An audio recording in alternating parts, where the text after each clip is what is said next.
കുടുംബവും നമ്മളെ ഇതുപോലെ ചേർത്ത് വെച്ചതിനെ എല്ലാവരെയും ഏറ്റവും സ്നേഹത്തോടു കൂടി സ്വാഗതം ചെയ്യാണ്. ആദ്യം തന്നെ നമസ്കാരം. അപ്പോൾ കുറച്ച് നെർവസാണ്. എന്താണ് എക്സ്പീരിയൻസ് എന്ന് പറഞ്ഞാൽ എല്ലാവർക്കും അറിയുന്ന പോലെ കുറേ വർഷങ്ങൾക്ക് ശേഷമാണ് ഞങ്ങൾക്ക് എൽസന കിട്ടിയത്. അപ്പം അതിൻ്റെതായ കുറച്ച് ബുദ്ധിമുട്ടുണ്ടായിരുന്നു. നമുക്ക് എങ്ങനെ ഡീൽ ചെയ്യണമെന്ന് അറിയണ്ടായിരുന്നില്ല. പിന്നെ ഏറ്റവും കൂടുതൽ ഹെൽപ്പ് ചെയ്തത് എൻ്റെ ഫാദറും അത് അവരൊക്കെയാണ്. അപ്പോൾ ഈ ജേണിയിൽ ഞാൻ രണ്ടുപേരുടെയും പാരൻസും സിസ്റ്റേഴ്സും ബ്രദേഴ്സൊക്കെ കൂടെ നിന്നിട്ടുണ്ട്. അപ്പം എല്ലാവർക്കും നന്ദി പറയുന്നു. ഏറ്റവും ആദ്യം തന്നെ ദൈവത്തിനായി നന്ദി പറയുന്നു. ഇത്രയും വർഷം കഴിഞ്ഞിട്ട് ഞങ്ങൾക്ക് എൽസമ്പളം തന്നതിന്. പിന്നെന്താ എനിക്ക് എന്താ പറയേണ്ടതെന്ന് അറിയില്ല. അവൾ പറഞ്ഞ പോലെ കുറേ വർഷങ്ങൾക്ക് ശേഷം കിട്ടിയൊരു കുട്ടിയാണ്. അപ്പോൾ ആ സന്തോഷത്തിൽ എല്ലാവരും പങ്കെടുക്കാൻ വന്നതിൽ അതിനേക്കാൾ വലിയ സന്തോഷം. അടുത്ത ബന്ധുക്കളും അടുത്ത ഫ്രണ്ട്സും നാട്ടുകാരും ചേട്ടനും ചേച്ചിയും ഓപ്പറേഷൻ എല്ലാവരും കൂടി ഉണ്ട്. അപ്പോൾ എല്ലാവർക്കും വേണ്ടി ഞാൻ ഒരിക്കൽ കൂടി എല്ലാവരും സ്വാഗതം ചെയ്യുന്നു. ഞങ്ങളുടെ ഈ പരിപാടി ആസ്വദിക്കാൻ സന്തോഷിക്കാൻ ജയിക്കപ്പച്ചനാണ് ഒരു താങ്ക്സ് പറയാനുള്ളത്. അച്ഛൻ അതിനായിട്ട് ഇവിടെ ബാപ്റ്റിസത്തിനായിട്ട് ബോംബെയിൽ നിന്ന് വന്നതാണ്. അപ്പം അച്ഛനോട് ഇല്ല. അപ്പം അച്ഛൻ്റെ ആബ്സെൻസിലും അച്ഛന് വലിയൊരു നന്ദി. ഒരുപാട് നാൾ കാത്തിരുന്ന് കിട്ടിയ ഇൽസ ബേബി, നമ്മൾ ഒരുപാട് നാൾ കാത്തിരിക്കുമ്പോൾ കിട്ടുന്ന സമ്മാനങ്ങൾ ഒരുപാട് വിലപിടിപ്പുള്ളതായിട്ട് മാറുമല്ലേ നമ്മുടെ ജീവിതത്തിൽ. ഇനി ജിനിയും വിബ്സനും അതായിരിക്കും പറയുക. കുറച്ച് നാൾ കാത്തിരുന്നെങ്കിലും ഞങ്ങളുടെ ജീവിതത്തിൽ ദൈവം ഒരുക്കി വെച്ച ഏറ്റവും വലിയ അത്ഭുതവും സ്നേഹവുമാണ് പ്രിയപ്പെട്ട നമ്മുടെ ഇൽസ ബേബി. അപ്പോൾ ഈ ഒരു പാരൻറ്റിങ്ങിൽ ജിനിയെ വിബ്സൻ എത്രത്തോളം ഹെൽപ്പ് ചെയ്യാറുണ്ട്? ആക്ച്വലി പറയുകയാണെങ്കിൽ ആള് ഡെലിവറി കഴിഞ്ഞിട്ട് 10 days കഴിഞ്ഞപ്പോൾ തിരിച്ച് ബഹ്റിനിലേക്ക് പോയതാണ്. പിന്നെ ബാപ്റ്റിസ്റ്റിനാണ് വന്നത്. അപ്പൊ ശരിക്കുള്ള ജേണി എങ്ങനെയാണെന്നുള്ളത് മനസ്സിലാക്കാനായിട്ടുള്ള സമയം കിട്ടിയിട്ടില്ല. അതാണ് കറക്റ്റ് പറയാൻ ബുദ്ധിമുട്ടാണ്. കുഴപ്പമില്ല, ഓരോ കാര്യങ്ങൾ അറിഞ്ഞു വരുന്നുണ്ട്, പറഞ്ഞു കൊടുക്കുന്നുണ്ട്. ഇപ്പൊ ശരിയാവുമെന്ന് വിചാരിക്കുന്നു. ഈ കാര്യത്തിൽ എനിക്ക് പ്രത്യേകിച്ചൊന്നും പറയാനില്ല. കാരണം എന്താ വെച്ചാല് ആകെ 2 ദിവസമാണ് ഞാനിപ്പോൾ വന്നിട്ട് 2 ദിവസമാണ് ഇവിടെ കൂടി ഉണ്ടായിട്ടുള്ളത്. പലരും പറഞ്ഞ് കണ്ടൊക്കെയുള്ള പരിചയം വെച്ചിട്ട് നമുക്ക് അങ്ങനെ തുടങ്ങാം. പിന്നെ എല്ലാവരും സഹായിക്കുന്നതായിരിക്കും നോക്കാവുന്നത്. രണ്ടുപേരും ഒരുമിച്ച് സന്തോഷത്തോടുകൂടി പങ്കുചേർന്ന് മക്കളെ വളർത്തുമ്പോഴാണ് മക്കൾ വളരെ ആക്റ്റീവായിട്ട് സന്തോഷത്തോടുകൂടി മാതാപിതാക്കളുടെ സ്നേഹമൊക്കെ മതിയാവോളം അനുഭവിച്ച് വളർന്നു വരുന്നത്. അപ്പോൾ എന്തായാലും രണ്ടുപേരും നല്ല രീതിയിലൊക്കെ സഹകരിച്ച് ഇങ്ങനെ മുന്നോട്ട് പോകട്ടെ എന്ന് ആത്മാർത്ഥമായിട്ട് ആശംസിക്കുകയാണ്. ഇവിടെ വന്നിട്ടുള്ള ഓരോരുത്തർക്കും ഒരു ചെറിയ ഉത്തരവാദിത്വം കൂടിയുണ്ടല്ലേ. നമ്മുടെ സ്നേഹവും ആ ഒരു ഒത്തുചേരലും ഇന്നത്തെ ദിവസം കൊണ്ട് നമ്മൾ അവസാനിപ്പിക്കേണ്ടതല്ല. നമ്മുടെ പ്രിയപ്പെട്ട ജിനിക്കും വിബ്സനും അതുപോലെ തന്നെ എൽസ ബേബിക്കും ജീവിതകാലം മുഴുവൻ ഒരുമിച്ച് സന്തോഷവും സമാധാനവും നിറഞ്ഞ മനോഹരമായ ഒരു കുടുംബ ജീവിതം ഉണ്ടാകട്ടെ എന്ന് എപ്പോഴും നമ്മൾ മനസ്സിൽ ഓർക്കണം, പ്രാർത്ഥനയിൽ ഓർക്കണം. ആ ഒരു അനുഗ്രഹമാണ് നമ്മുടെ പ്രിയപ്പെട്ട എൽസ ബേബിക്ക് ഏറ്റവും ആവശ്യം. ഇനി നമ്മുടെ ജിനിയും വിബ്സനും എത്തിക്കഴിഞ്ഞു, എൽസ ബേബിയുണ്ട്.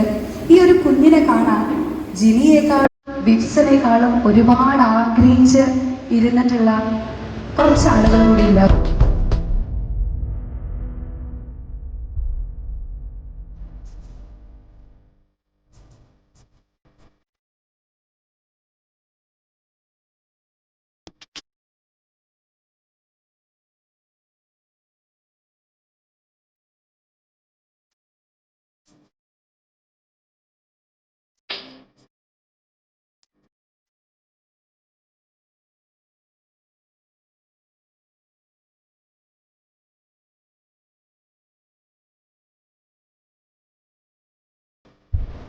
മനോഹരമായുള്ള വേദിയിൽ ഇങ്ങനെ ഒരുമിച്ച് ചേർന്നിരിക്കുന്നത്.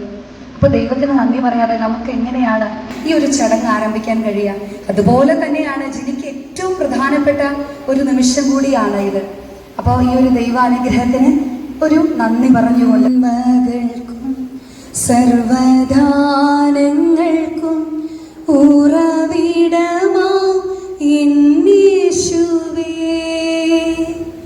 സർവനന്മകൾക്കും സർവദാനങ്ങൾക്കും ഉറവിടമാ യേശുവേ, നിന്നെ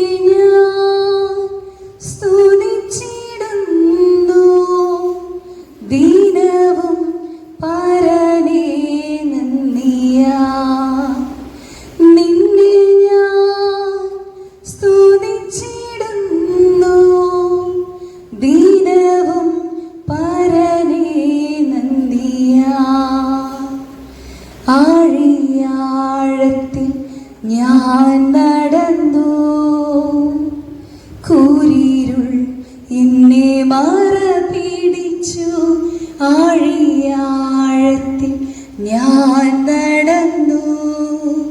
കൂരിരുൾ എന്നെ മറ പിടിച്ചു, താതൻ തിരുക്കര വീടുത്തണച്ചു. തൻ്റെ മാറോട് ചേർത്തണച്ചു. സർവനന്മകൾക്കും സർവധാനങ്ങൾക്കും ഉറവിടമാ യേശുവേ.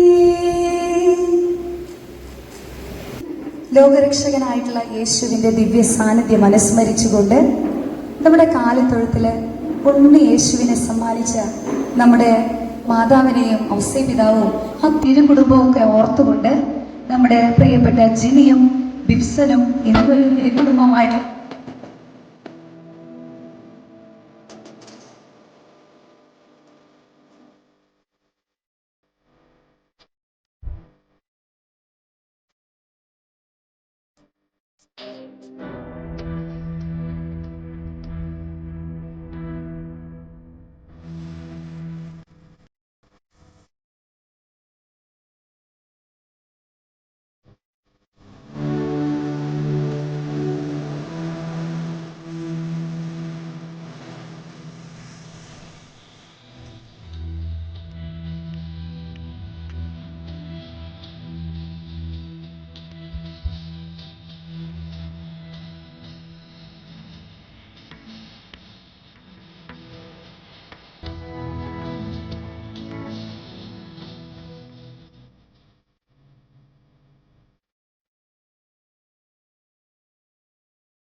അങ്ങനെ കേൾക്കാനുള്ള അത്ര വലിയ താല്പര്യമില്ല. ടി വി കാണാൻ, ടി വിയിൽ നമ്മൾ സൗണ്ട് പാട്ട് വെക്കുമല്ലോ വീട്ടില്, അതിങ്ങനെ കേട്ട് ഉറങ്ങാൻ ആൾക്ക് ഇഷ്ടമാണ്.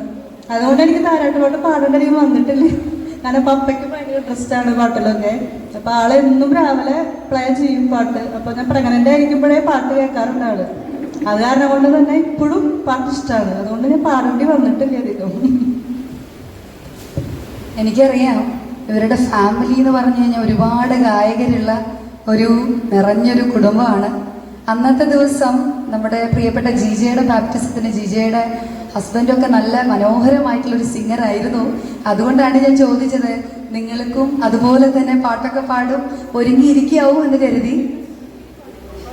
ജിജയുടെ അത്ര പാടില്ല എന്നാണ് പറഞ്ഞിട്ടുള്ളത്. പക്ഷെ പാട്ടൊക്കെ നമ്മുടെ എൽസബേബി പാടിച്ചോളൂ. ഓക്കെ, അങ്ങനെ ദൈവാനുഗ്രഹം 1-2 ചോദ്യങ്ങൾ അങ്ങ് ചോദിച്ചേക്കാം. ആ ചോദ്യങ്ങൾക്കുള്ള ഉത്തരങ്ങളൊക്കെ നിങ്ങൾക്ക് അറിയുന്നുണ്ടെങ്കിൽ പെട്ടെന്ന് തന്നെ ഉത്തരമൊക്കെ ഒന്ന് പറയാൻ ശ്രമിക്കുക. അപ്പോൾ ഒരു കുഞ്ഞു സമ്മാനം നിങ്ങൾക്ക് വേണ്ടി എൽസബേബിയും അവരുടെ പ്രിയപ്പെട്ട കുടുംബവും ഇവിടെ ഒരുക്കി വെച്ചിട്ടുണ്ട്. ഏറ്റവും ആദ്യം വളരെ സിമ്പിളായിട്ടുള്ള ക്വസ്റ്റ്യൻസ് ആണ് നമ്മൾ ഒരുക്കി വെച്ചിട്ടുള്ളത്. അതുകൊണ്ട് തന്നെ നിങ്ങളിൽ ആർക്ക് വേണമെങ്കിലും സമ്മാനമൊക്കെ നേടി സന്തോഷത്തോടു കൂടി വീട്ടിലേക്ക് പോകാൻ കഴിയും. ഒന്ന് ഗസ് ചെയ്തിട്ട് പോലും പറയാൻ പറ്റുന്ന ഒരു ചോദ്യം ഞാൻ ചോദിക്കാം. Who choose the baby name? Elsa baby അല്ലെങ്കിൽ എൽസ എന്ന പേര് നമ്മുടെ കുഞ്ഞു ബേബിക്ക് ഇട്ടത് ഈ നിൽക്കുന്ന 2 പേരിൽ ആരാണെന്നാണ് നിങ്ങൾ മനസ്സിൽ വിചാരിക്കുന്നത്? ആരായിരിക്കും? ആരാധന വേദിയിലേക്ക് ചോദിച്ച് സമ്മാനം അടിച്ചു മാറ്റരുത്. അതൊരു ചോദ്യമാണ്. ആരായിരിക്കും? അച്ഛൻ എന്തോ പറയാൻ ശ്രമിക്കുന്നുണ്ട് കേട്ടോ. രണ്ടുപേരും ഇട്ടതെന്ന് എനിക്ക് തോന്നുന്നു. അത് രണ്ടുപേരും ചേർന്നിട്ടുണ്ടാവും, പക്ഷെ ചേരുന്നതിന് മുൻപ് ഒരാൾ ആ പേര് എടുത്ത് പറഞ്ഞിട്ടുണ്ടാവില്ലേ, ഇത് മതി. അതെ, അവിടെ ഒരു അമ്മച്ചി നമ്മുടെ സമ്മാനത്തിന് വേണ്ടി ഇങ്ങനെ തയ്യാറായിരിക്കുന്നുണ്ട്. നമുക്ക് ചോദിച്ചു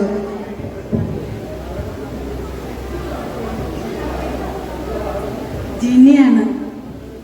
ജിനിയാണ് ഈ എൽസ എന്നുള്ള പേര് ഇട്ടതെന്നാണ് നമ്മുടെ പ്രിയപ്പെട്ട പേരെന്ന് പറഞ്ഞേ, റീത്ത.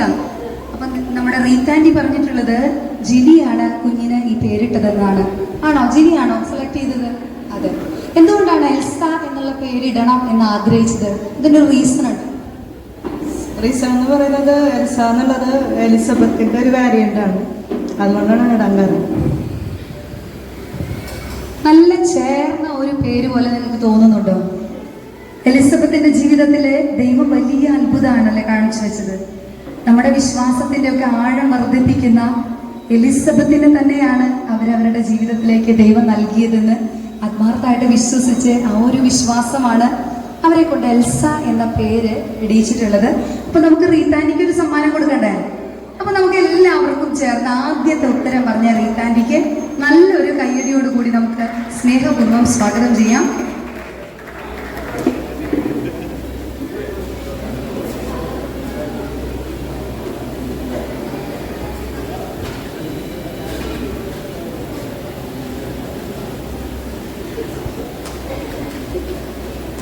സമ്മാനം കിട്ടാത്തത് കൊണ്ടാണോ നിങ്ങളെല്ലാവരും കൈയടിക്കാതിരിക്കുന്നത്? ഇനിയും ചോദ്യങ്ങളുണ്ട്. നമ്മുടെ പ്രിയപ്പെട്ട റീത്താൻറ്റി ഉത്തരം പറഞ്ഞെങ്കിലും അപ്പച്ചൻ പറഞ്ഞ ഉത്തരത്തിലും ചെറിയ കാര്യമൊക്കെ ഉണ്ടല്ലേ. ഒരാൾ ആ പേരിട്ടാലും രണ്ടുപേരും അതിൽ യോജിച്ച് നിൽക്കുമ്പോഴാണ് ഈ ഒരു പേര് ഇവിടെ ഇന്ന് ഇതുപോലെ ഒഫീഷ്യലി എൽസ എന്ന രീതിയിൽ ഇങ്ങനെ ചേർന്ന് നിന്നിട്ടുള്ളത്. അപ്പൊ നമ്മുടെ അപ്പച്ചനും നമുക്ക് എല്ലാവർക്കും ചേർന്ന് നല്ലൊരു കയ്യടിയും കൂടി കൊടുക്കാം. എല്ലാവരും ഒന്ന് ഉഷാറായേ. അപ്പൊ ഇന്നത്തെ ദിവസം നമ്മൾ സെലിബ്രേറ്റ് ചെയ്യുന്നത് എൽസ ബേബിയുടെ ബാപ്റ്റിസം ആണ്. അങ്ങനെയാണെങ്കിൽ എൽസ ബേബിയുടെ ബർത്ത്ഡേ ആർക്കെങ്കിലും ഒക്കെ ഓർമ്മയുണ്ടോ? ആദ്യമായിട്ട് എൽസ ബേബി ഇവരുടെ ജീവിതത്തിലേക്ക് കടന്നു വന്ന സന്തോഷകരമായിട്ടുള്ള ദിവസം ഓർത്തു വയ്ക്കുന്ന ആരെങ്കിലും ഉണ്ടോ? ഇവിടെ ഇരിക്കുന്നുണ്ടല്ലോ. ഓക്കെ, ഒക്ടോബർ 29 എന്നാണ് പറഞ്ഞിട്ടുള്ളത്. അതെ, വളരെ ശരിയായിട്ടുള്ള ഉത്തരമാണ്. ഇത്ര സന്തോഷത്തോടു കൂടി ഓർമ്മയിലേക്ക് സൂക്ഷിച്ചു വെച്ചത് എന്തുകൊണ്ടാണ്? ആരാണ്? അപ്പൊ നമുക്കൊന്ന് പരിചയപ്പെടണ്ടേ? മകന്റെ ബർത്ത്ഡേ തന്നെയാണ്. അതെ, എൻ്റെ മകന്റെ ബർത്ത്ഡേ ഒക്ടോബർ 29 എൻ്റെ പേര് ഷൈനി. ഞാൻ ബിക്സന്റെ വലിയപ്പച്ചൻ്റെ മോള്. അദ്ദേഹത്തിന്റെ മൂത്ത സഹോദരിയാണ്. അപ്പൊ അവരുടെ മകന്റെ ജന്മദിനത്തിന്റെ അന്നായതുകൊണ്ട് അവരത് ഹൃദയത്തിലാണ് ഇങ്ങനെ ചേർത്ത് വെച്ചത്. അതുകൊണ്ടാണ് ഇന്നിപ്പോ ചോദിച്ചപ്പോൾ വളരെ പെട്ടെന്ന് സന്തോഷത്തോടു കൂടി ആ ദിവസം ഓർത്തു വെച്ച് പറഞ്ഞത്. മകൻ ഇവിടെ വന്നിട്ടുണ്ടോ? മകന്റെ പേരെന്താണ്? അപ്പൊ അർണോൾഡിന് നമുക്ക് ഓർക്കാം അല്ലേ? നമ്മുടെ പ്രിയപ്പെട്ട എൽസ ബേബിയുടെ കൂടെ ഒരുമിച്ച് നമ്മുടെ ബിബ്സന്റെ കുടുംബത്തോടൊപ്പം തന്നെ ഇനി ഈ ഒരു ജന്മദിനമൊക്കെ ആഘോഷിക്കാനായിട്ട് ദൈവം ഇവരുടെ കുടുംബത്തെ അനുഗ്രഹിക്കട്ടെ എന്ന് ആത്മാർത്ഥമായിട്ട് ആശംസിക്കുന്നു. Thank you. കൂടിയാണ് നമ്മൾ മാമോദീസ കർമ്മങ്ങള് ചടങ്ങുകളൊക്കെ നടത്തിയത്. അപ്പൊ വിശുദ്ധ കുർബാനയ്ക്ക് ആദ്യം മുതൽ വന്നിട്ടുള്ളവരുണ്ടെങ്കിൽ ഒന്ന് കൈപ്പൊക്കി പിടിച്ചേ. കുറച്ചു പേരൊക്കെ വന്നിട്ടുണ്ടല്ലേ. ഈ മാമോദീസയ്ക്ക് ഒരു പ്രത്യേകതയുണ്ടല്ലേ. നമ്മുടെ കുഞ്ഞിനെ നമ്മൾ വിളിക്കുന്നത് എൽസ എന്നാണെങ്കിലും നമ്മൾ മാമോദീസയ്ക്ക് ഒരു പേരിടും അല്ലേ? ഒരു മാമോദീസ പേര് നമ്മുടെ എല്ലാ ക്രിസ്ത്യാനികളായിട്ടുള്ള ആളുകൾക്കും ഉണ്ടാവും. അത് ചിലപ്പോ എൽസ ആയതുകൊണ്ട് ഏതെങ്കിലും പ്രിയപ്പെട്ട അമ്മാവന്മാരുടെ പേരുകളൊക്കെ ആയിരിക്കാം, അല്ലെങ്കിൽ പുണ്യവതികളുടെ പേരുകളായിരിക്കാം. അതൊക്കെ അവരുടെ കുടുംബത്തിന്റെ ഇഷ്ടം പോലെ താല്പര്യം പോലെയൊക്കെ ഇരിക്കും. അപ്പോ എന്തായിരിക്കും എൽസ ബേബിക്ക് പള്ളിയിൽ നമ്മുടെ ദേവാലയത്തിൽ വെച്ച് ഇട്ടിട്ടുള്ള മാമോദീസ പേര് എന്നാണ് ചോദ്യം. ഒരാളവിടെ കൈപ്പൊക്കി ഉത്തരം പറയുന്നുണ്ട്. സന്തോഷത്തോടെങ്കിലും ഇവിടെ എണീറ്റ് വരൂ, മടിച്ചിരിക്കുകയാണോ? വരൂ, കടന്നു വരൂ. മേരി. മേരി എന്നാണ് നമ്മുടെ പ്രിയപ്പെട്ട എൽസ ബേബിയുടെ പേര്. ആന്റിയുടെ പേരെന്താണ്? അപ്പൊ സിൻഡാന്റെയാണ് പള്ളിയിലൊക്കെ വന്ന് സന്തോഷത്തോടു കൂടി ഈ ഒരു പേരൊക്കെ ഓർമ്മയിലേക്ക് സൂക്ഷിച്ചു വെച്ച് ഇവിടേക്ക് എത്തിയിട്ടില്ല. അപ്പൊ എല്ലാവരും ചേർന്ന് നല്ലൊരു കൈയ്യടി കൊടുത്തേ.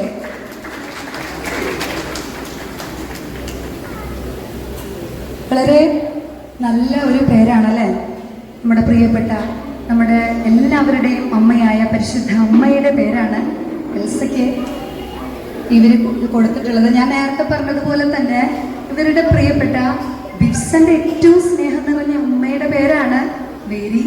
പിന്നെ അത് മാത്രമല്ല, ഈ എലിസബത്തും മേരിയും തമ്മിൽ വലിയൊരു അടുപ്പവും സ്നേഹമൊക്കെ ഉണ്ടല്ലേ.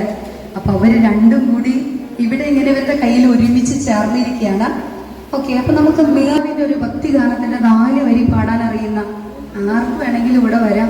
4 വരി ഒന്ന് പാടിയാൽ മതി. അപ്പൊ നമുക്ക് ഈ ഒരു നിമിഷം നമ്മൾ മാതാവിനെ കൂടി ഓർക്കണ്ടേ. അവിടെ ഒരു സുന്ദരി ഇരിക്കുന്നുണ്ടല്ലോ. മാതാവിന്റെ പാട്ടറിയാത്ത ആരെങ്കിലും ഉണ്ടോ? മാതാവിന്റെ പാട്ട് പാടിയാൽ നിങ്ങൾക്കൊരു സമ്മാനമുണ്ട്. ഒരു മാതാവിന്റെ പാട്ട് പാടാൻ നിങ്ങൾക്ക് ആർക്കും അറിയില്ലേ? അവിടെയൊക്കെ കുറെ പേര് ഇരിക്കുന്നുണ്ട് അല്ലേ? അന്റോണിയോ ഒരു ഗായകനാണെന്ന് തോന്നുന്നു. ഏതിടവകയിലാണ് കൊയറിൽ പാടിക്കൊണ്ടിരിക്കുന്നത്? കർണാടകര ഇടവകയിലെ ഗായക അംഗമാണ് ഈ നിൽക്കുന്നത്. അപ്പോ നമുക്കൊരല്പം പ്രതീക്ഷയ്ക്ക് വകയുണ്ട് അല്ലേ? അപ്പോ 4 വരിയിൽ നിർത്തണ്ട. അന്റോണിക്ക് ഇഷ്ടമുള്ള അത്ര വരിയൊന്ന് പാടിയേക്ക്. ഒരു മാതാവിന്റെ പാട്ട് പാടാൻ അറിയില്ലേ? അപ്പൊ നമുക്ക് എല്ലാവർക്കും ചേർന്ന് അന്റോണിയൊക്കെ സന്തോഷത്തോടു കൂടി ഒരു നല്ല കയ്യടി അങ്ങ് കൊടുത്ത് പ്രഭാതതാരം പോലെ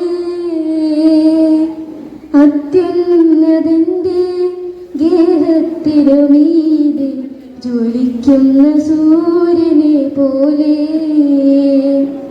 ഉത്സവവേളയിൽ വിളങ്ങുന്ന പനിമതി പോലെ മാതേ മറിയേ നീ എൻ്റെ മനസ്സിൻ്റെ ദീപം. ഓ മാതേ മയ്യേ നീ എൻ്റെ മനസ്സിൻ്റെ ദീപം. മേഘങ്ങൾക്കിടയിൽ പ്രഭാതതാരം പോലെ അത്യുന്നതന്റെ ഗേഹത്തിനു മീതി ജ്വലിക്കുന്ന സൂര്യനെ പോലെ. എൽസ ബേബിയെ നമ്മൾ വീട്ടിലൊക്കെ സ്നേഹത്തോടു കൂടി ഒരു കുഞ്ഞു പേരൊക്കെ വിളിക്കാൻ ആഗ്രഹിക്കില്ലേ? ഓമനിത്തത്തോടു കൂടി ഒരു പേര്, അങ്ങനെ ഏതെങ്കിലും ഒരു പേര് നിങ്ങൾക്ക് ഇവരങ്ങനെ പേര് സെലക്ട് ചെയ്ത് വെച്ചിട്ടുണ്ടോ എൽസ ബേബിയെ വിളിക്കാൻ? പ്രത്യേകിച്ച് പേരൊന്നുമില്ല, നമ്മള് എൽസക്കുട്ടി എന്നാണ് വിളിക്കുന്നത്. ചേട്ടനും ചേച്ചി ഏതെങ്കിലും ഒക്കെ പേര് എഴുതി വെച്ചിട്ടുണ്ട്? ഇവരെല്ലാവരും എൽസ കുട്ടി എന്നാണ് വിളിക്കുന്നത്. പിന്നെ നമുക്കതങ്ങ് മാറ്റണ്ട അല്ലേ? നമുക്കും എൽസ കുട്ടിയെ എന്ന് വിളിക്കാം അല്ലെ, സ്നേഹത്തോടു കൂടി. ഓക്കെ,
പാടിയാലോ? ഏപ്പൻ റെഡിയാണ്. ഒരു മധുരക്കിനാവിൻ ലഹരിയിലെങ്ങോ കൂടമുല്ല പൂവിരിഞ്ഞു. അതിലായിരമാശകളാളൊരു പൊന്മല നെയ്യും തേൻ വണ്ടു ഞാൻ. അരരേ തേൻ വണ്ടു ഞാനും ചിരുമണിയിൽ ചെറുകിളികൾ മേഘനീള ഒഴുകി വരൂ പൂഞ്ചുരുൾ ചായൽ. താരുണ്യം സ്വർണ്ണത്തേക്കിന്നും അതിൽ വീഴും തേൻ വണ്ടു ഞാൻ. അഴകേ തേൻ വണ്ടു ഞാൻ. ഒരു മധുരക്കിനാവിൻ ലഹരിയിലെങ്ങു കുടമുല്ല പൂവിരിഞ്ഞു. അതിലായിരമാശകളാളൊരു പൊൻവല നീയും തേൻ വണ്ടു ഞാൻ. അരരേ തേൻ വണ്ടു ഞാൻ. കലനദികളൊഴുകുന്നതോ കനകനിധികളൊതിരുന്നതോ പനിമഴയോ പുലരൊളിയോ കാലഭേദമെഴുതിയൊരു കാവ്യസംഗീതം. താരുണ്യം സ്വർണ്ണത്തേക്കിന്നും അതിൽ വീഴും തേൻ വണ്ടു ഞാൻ. നനയും തേൻ വണ്ടു ഞാൻ. ഒരു മധുരക്കിനാവിൻ ലഹരിയിലെങ്ങും കുടമുല്ല പൂവിരിഞ്ഞു. അതിലായിരമാശകളാളൊരു പൊന്മല നെയ്യും തേൻ വണ്ടു ഞാൻ.